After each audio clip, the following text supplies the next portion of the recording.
দাদা তোমার এই কাতলা মাছ কত করে দিলে দাদা? দেশি কাতলা কত? 500 টাকা কিলো। দেখেন বন্ধুরা, চলে আসলাম বনগাঁ নিউ মার্কেট। দেখেন মাত্র দেশি কাতলা মাছ মাত্র 500 টাকা কিলো। অন্য দিন বাজারে মাছের দাম বেশিও থাকে, মাত্র 600 টাকা কিলো বেঁচে। দেখেন মাছের কালারটা দেখেন, একদম পিওর দেশি কাতলা মাছ। দেখেন দেখেন পিওর দেশি কাতলা মাছ। চলে আসলাম বনগাঁ নিউ মার্কেটে। দাদা কত ছিল ওজন? 10 কিলো না 5 কিলো? 6 কিলো ওজন ছিল। দেখেন বন্ধুরা, মাছটা কালার দেখেন, একদম দেশি কাতলা মাছ। কী করে বলবেন? দেখেন তার রঙটা দেখেন, পুরো একদম দেখেন পুরো সাদা। দেখেন পুরো একদম সাদা হলুদ আছে, গায়ের রঙটা দেখেন শুধু সাদা হলুদ আছে। দেখেন মাছের মাথাটা আগে বিক্রি হয়ে গেছে। এই দেখেন দেশি কাতলা মাছ, কত বড় কাতলা মাছ, কত বড় কাতলা মাছ। দেখেন বন্ধুরা, আবার চলে আসলাম বনগাঁ নিউ মার্কেটে। দেখেন মাছের হালকা হালকা ডিম আছে, দেশি কাতলা মাছ।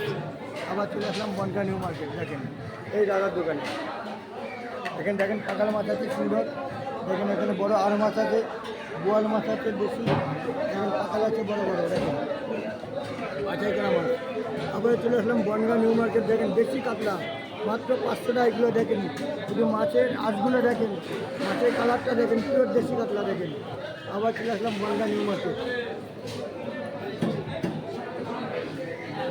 একদম পিওর দেশি কাতলা। দেখেন বন্ধুরা, শুধু মাছের আস্থা দেখেন, শুধু মাছের আস্থা দেখেন, পিওর দেশি কাতলা। যে কালারটা দেখেন মাছের, পিওর দেশি কাতলা। Bongaon new market, Bongaon new market. দেখেন এটা লেজা আছে, এটা একদম পুরো দেখেন গোটা করা আছে।